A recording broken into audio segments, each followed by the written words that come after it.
ரம்ஜானுக்கென்றே பிரத்யேக கலெக்ஷன்கள். ஆசியாவின் மிகப்பெரிய ஜவுளி சாம்ராஜ்யம் தி சென்னை சில்க்ஸ். குறைந்த விலை, நிறைந்த தரம், தங்கள் தேவைகள் அனைத்தும் ஒரே இடத்தில். ஜெயச்சந்திரன். ரகங்கள் பலவிதம், ஒவ்வொன்றும் உலகத்தரம். தமிழக உற்பத்தியில் உங்கள் அனுஜ் ஸ்டைல்ஸ். நேத்து நடந்த T20 உலக கோப்பை போட்டியில பாத்தீங்கன்னா இந்திய அணி 3வது முறையா உலக கோப்பையை தட்டி தூக்கி சாதனையை படைச்சிருக்காங்க. இந்த நிலையில தான் இந்த ஒரு ஆட்டத்துல இந்திய வீரரான சஞ்சு சாம்சன் பயங்கரமா விளையாடி அனைவருமே அசர வச்சுட்டாரு. இது குறித்து கன்னியாகுமரி பாராளுமன்ற உறுப்பினரான திரு விஜயவசந்த் அவர்கள் தன்னோட எக்ஸ் வலைதள பக்கத்துல ஒரு பதிவு பகிர்ந்திருக்காரு. அந்த ஒரு பதிவுல பாத்தீங்கன்னா சஞ்சு சாம்சன் அப்படின்றவரு நம்மளோட வாழ்க்கையில நமக்கு ஒரு பாடம் அப்படின்ற மாதிரியா அவரு குறிப்பிட்டிருக்காரு. அது மட்டும் இல்லாம நம்ம பொறுத்திருந்து எப்பவுமே நம்மளோட விடாமுயற்சிய தன்னம்பிக்கையோட செஞ்சுட்டே வந்தோம்னா கண்டிப்பா நம்மளோட வெற்றி ஒரு நாள் நம்மள தேடி வரும். அதுக்கு சஞ்சு சாம்சன் ஒரு மிகப்பெரிய எடுத்துக்காட்டு அப்படின்னே சொல்லலாம். இன்னுமே அவரை நம்ம ஊக்குவிப்போம், அவரோட வெற்றிகள் தொடரட்டும் அப்படின்ற மாதிரியா பதிவிட்டிருக்காரு. இதுவே ரெகக்னைஸ் பண்ணியிருக்காங்கன்னா அது வந்து நேரில் பெரிய விஷயம் தான் சொல்லுவேன். தந்தையோட மறைவுக்கு பிறகு அந்த டைம் பேசினாங்க. ஸோ அந்த குடும்பத்துக்கு தான் நாங்கள் வந்து சில விஷயங்கள் பண்ண வேண்டியது இருக்குங்கிற மாதிரி காங்கிரஸ் சில தலைவர்கள் பேசினாங்க. ஸோ எளிமையாக நடந்துருச்சு அவங்களுக்கு இந்த சீட் வந்தது? இல்லை அப்படின்னு நம்ம சொல்ல முடியாது. ஏன்னா வந்து அதாவது அப்பாவோடைய தொண்டு காங்கிரஸ் கட்சிக்கு பார்த்திங்கன்னா வந்து ஈடு கொடுக்க முடியாத ஒரு தொண்டு. கட்சிக்கு மட்டும் இல்லை, மக்களுக்கும் சரி, சமுதாயத்துக்கும் சரி, அதே மாதிரி வந்து வியாபாரிகளுக்கும் சரி. ஸோ அவங்களோட ஜேர்னி வந்து ஒரு பெரிய ஜேர்னி. அவங்களுடைய கனவு ஃபுல்ஃபில் ஆனது 2019 ஒரு எம்பி ஆகி அவங்களுடைய அந்த டேர்மை முடிக்க முடியாமல் அவங்க வந்து கொரோனாவால் பாதிக்கப்பட்டு இறந்துட்டாங்க. இதில் வந்து என்னென்னா வந்து அந்த டைமில் தான் வந்து எனக்கு வந்து அப்பாவோட கனவுகளை நிஜமாக்கணும். ஏன்னா அது வரைக்கும் இருக்கும்போது நம்ம ஒரு ஃப்ரண்ட் ரன்னராக இல்லவே இல்லை. நான் வந்து அரசியல்னாலும் அப்பா கூட நான் ஈடுபாட்டில் இருந்தேன். நான் ஃபஸ்ட்டு அப்பா மேயர் எலெக்ஷன்லேருந்து கேம்பெயின்ஸுக்கு போயிருக்கேன். அப்போ காலேஜ் ஸ்டூடெண்ட் நான்.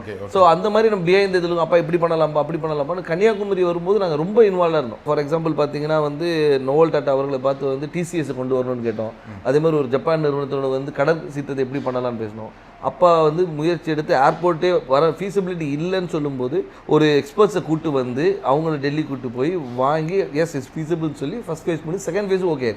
ஸோ இந்த மாதிரி ஒரு விஷனோட போயிட்டு இருக்கும்போது திடீர்னு மறைந்த உடனே ஐயோ அது பண்ண வேண்டிய கடமை நம்மளுடைய கடமைன்னு நான் சொல்லுவேன். ஒரு தந்தையை விட்டு போன பணிகளை மகனாக செய்ய வேண்டியது.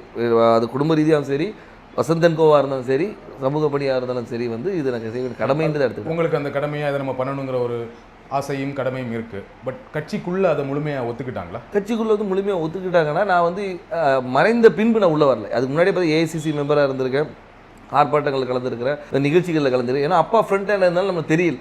நிறைய பேர் கேட்டால் நீங்கள் கட்சியில் என்ன இருந்தீங்க சார், நான் இதில் இருந்த பாருங்க அப்படின்னு ரெஃபரன்ஸ். ஓகே நீ இருந்திருக்கீங்களான்னு ஒரு இது வந்து அப்பா மறைவு பின்பு வந்து நம்ம தெரிஞ்ச உடனே ஒரு லைம் லைட்டில் வந்த மாதிரி.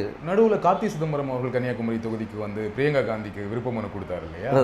அப்போ எப்படி இருந்துச்சு அது? அப்போ எனக்கு என்ன தோணுச்சுன்னா, ஓகே கட்சிக்குள்ள அதுக்கு முன்னாடியே பேசிட்டு இருந்தாங்க, விஜய் வசந்துக்கு தான் தொகுதி கொடுக்க போறாங்க அப்படின்னு பேசிட்டு இருக்கும்போது இந்த ஒரு நிகழ்வு நடந்தது. கட்சிக்குள்ள அப்போ ஒரு சப்போர்ட் இல்லாமல் இருக்கும். அப்படி அதாவது அதுக்கு தான் பேர் விருப்ப மனுனே வச்சிருக்காங்க. அவங்க விருப்பப்படுறவங்கள வந்து இது பண்ணுறது தான் விருப்ப மனு வச்சிருக்காங்க. ஏன்னா வந்து அப்பா போட்டியிடும் போது ராகுல் காந்தி அங்கே போட்டியிடும் சொல்லி விருப்ப மனு கொடுத்தவங்களும் இருக்காங்க. ஸோ அதனால அந்த விருப்பத்தை வந்து ஒரு அகில இந்திய தலைவர் நம்ம தொகுதியில் கன்னியாகுமரி வந்து காங்கிரஸோட கோட்டையாக இருந்த ஒரு இது, காமராஜர், குமரி அனந்தன் இவங்கெல்லாம் வெற்றி பெற்ற ஒரு இது, டென்னிஸ் எல்லாருமே வெற்றி பெற்ற ஒரு காங்கிரஸோட இதாக இருந்தனால அந்த ஒரு பலம் இருக்கிறதுனால வந்து பண்ணால் நல்லா இருக்கும்ன்ற ஒரு இது. இப்போ சீட் கொடுத்தாச்சு, எந்த அளவுக்கு நம்பிக்கையாக இருக்கீங்க? ரொம்ப நம்பிக்கையாக இருக்குது. மக்கள் என்ன ரெஸ்பான்ஸ் சொல்கிறாங்க? மக்கள் ரெஸ்பான்ஸ் ரொம்ப நல்லா இருக்குது, ரொம்ப நல்லா இருக்குது. அதே மாதிரி என்னென்னா வந்து ஆதரவும், அதாவது வந்து முதற்கண் வந்து கட்சியோடைய ஸ்ட்ரென்த்தும் இந்த எங்களுடைய கூட்டணியோடைய பலமும், அதுபோல் அப்பா விட்டு சென்ற பணிகளும், அதுபோல் ராகுல் காந்தி அவர்களுடைய வருகை, அது வந்து அந்த கரெக்டாக அந்த மார்ச் 1 வந்தது வந்து ஒரு பெரிய எழுச்சியை கொடுத்தது. எங்கள் தொண்டர்கள் மத்தியிலும் சரி, பொதுமக்கள் மத்தியிலும் ஓகே நம்ம ஊர் வந்திருக்காங்க, அவர் பண்ண, அதாவது ஒரு தலைவராக வராமல் ஒரு தொண்டனாகவும் சராசரி மனிதனாக வந்தார். இப்போ நீங்கள் வந்து எல்லா தலைவரும் வராங்க, மீட்டிங் போகிறாங்க, அப்படி இல்லாமல் ரோட்டில் ஒரு டீ கடையில் நின்று ஒரு பையனை கூப்பிட்டு பேசி அவங்ககிட்ட ரன்னிங் இன்ட்ரெஸ்ட் இல்லைன்னா ஷூஸ் இருக்கா, இல்லைன்னா ஷூஸ் வாங்கி கொடுத்து அனுப்புகிறேன். ஸோ இந்த மாதிரி ஒரு இதுக்கு பர்சனல் கனெக்ட், திடீர்னு போய்ட்டு இதுக்கு ஸ்கூலில் போய் தண்டல் எடுக்கிறாரு, இன்ட்ராக்ட் பண்ணுற ஸ்டூடெண்ட்ஸோட. அதே மாதிரி பார்த்தா இது முந்தின இதில் பார்த்தா நெசவாளிகளும் சரி, விவசாயிகள் இன்ட்ராக்ஷன், மீனவர், அந்த மாதிரி எல்லாரோட கனெக்ட் பண்ணும்போது வந்து நம்மளோட ஒருத்தர் அவர் அப்படின்ற ஒரு அஃபினிட்டி வருது. அது போக மட்டும் இல்லாமல் இப்போ ஆளுகின்ற பிஜேபி அரசு மீது உள்ள எதிர்ப்பும் அதிருப்தியும் கூட ஒரு பெரிய பலமாக இருக்கும். கன்னியாகுமரியில் பிஜேபிக்கு கொஞ்சம் ஸ்ட்ராங் இல்லையா?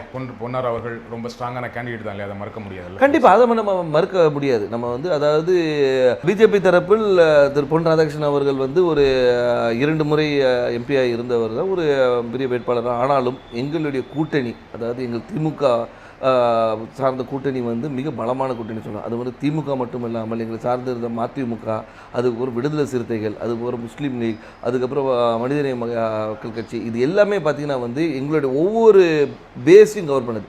அதாவது ஒரு முஸ்லீம்ஸ் கவர் பண்ணுது, திமுகவோட ஸ்ட்ராங் ஹோல்டு, மதிமுகவோட ஸ்ட்ராங் ஹோல்டு, அந்த மாதிரி வந்து எல்லா பாக்கெட்டும் கவர் பண்ணி எங்களோட ஸ்ட்ரென்த்தை வந்து நான் இன்னும் மொபிலைஸ் பண்ணி வச்சுருக்கோம். ஸோ இப்போ பார்த்தீங்கன்னா வந்து இது வந்து எங்களுடைய ஷுவர் ஷாட் விக்ட்ரின்னு சொல்லலாம். ஸோ உங்கள் கூட்டணியோட ரொம்ப ஸ்ட்ராங்காக இருக்குது, அந்த கூட்டணியை ஒரு பெரிய வெற்றி தேடித்தரும்னு சொல்கிறீங்க.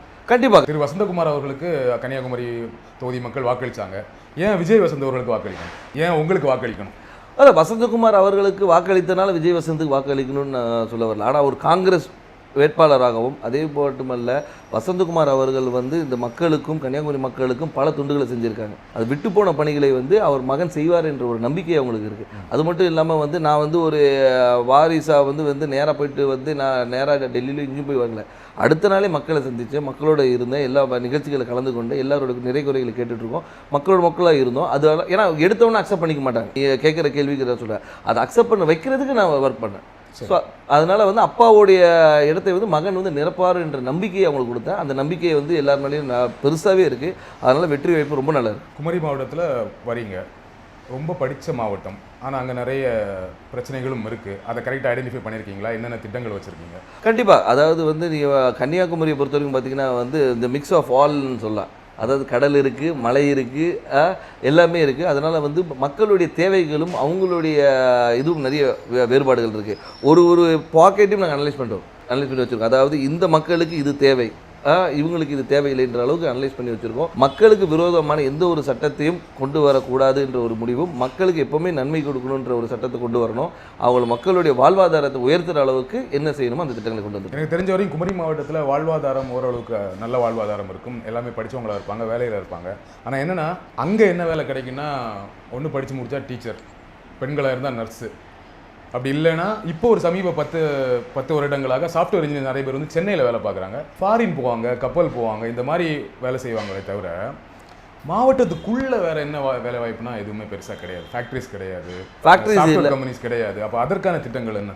அதற்கான திட்டங்கள் நிறைய கொண்டு வர திட்டங்கள் நிறைய இருக்குது. ஏன்னு சொல்லிங்கன்னா வந்து நீங்கள் சொல்கிற ரிக்குவயர்மெண்ட்ஸ் மட்டும் பார்த்தீங்கன்னா வக்கீல்களும் நிறைய இருக்காங்க, டாக்டர்ஸ் நிறைய இருக்கிறாங்க. நீங்கள் சொன்ன அது நர்ஸ் டாக்டர்ஸ். அது மட்டும் இல்லாமல் வந்து லிட்ரஸி ரேட் அதிகம் இருக்கிறதுனால வந்து இவங்க பல இடங்களில் ஸ்ப்ரெட் பண்ணியிருக்கிறாங்க. ஸோ அது மாதிரி தொழிற்சாலைகளை கொண்டு வரது வந்து ஒரு சில பாக்கெட்டில் கொண்டு வரலாம். நீங்கள் பார்த்தீங்கன்னா நீங்கள் தொழிற்சாலைகள் வந்து ஒரு இடத்துல கூட, அதே மாதிரி கடற்புற கதை வந்து டெவலப் பண்ணுறது என்னென்ன கொண்டு வரணும். ஸோ தொழிற்சாலை கொண்டு வருது. அதனால் வந்து ஒவ்வொரு ஊர் இப்போ பார்த்தீங்கன்னா ரப்பர் ஃபேக்ட்ரி இருக்காங்க, ரப்பர் ஃபேக்ட்ரியை வந்து நம்ம டெவலப் பண்ணலாம். ஸோ வந்து அது மாதிரி தொழிற்சாலை நிறைய இருக்குது. அதே மாதிரி வேலைவாய்ப்பு திட்டங்களும் நிறைய கொண்டு வரலாம். நம்ம என்னென்னா நம்ம மக்கள் என்னென்னா இங்கே இருக்கிற மக்கள் எல்லாமே பாதி பேர் வெளியே தான் இருக்கிறாங்க. இப்போ இந்த கொரோனால தான் நமக்கு தெரிஞ்சு பாதி பேர் ஊரில் இருக்கும். இவ்வளோ பேர் வந்து நம்ம ஊரை சார்ந்தவங்க இந்த தமிழ்நாடு முழுக்க இருக்காங்கன்னு தெரியுது. ரம்ஜானுக்கென்றே பிரத்யேக கலெக்ஷன்கள். ஆசியாவின் மிகப்பெரிய ஜவுளி சாம்ராஜ்யம் தி சென்னை சில்க்ஸ். குறைந்த விலை, நிறைந்த தரம், தங்கள் தேவைகள் அனைத்தும் ஒரே இடத்தில். ஜெயச்சந்திரன். ரகங்கள் பலவிதம், ஒவ்வொன்றும் உலகத்தரம். தமிழக உற்பத்தியில் உங்கள் அனுஜ் ஸ்டைல்ஸ்.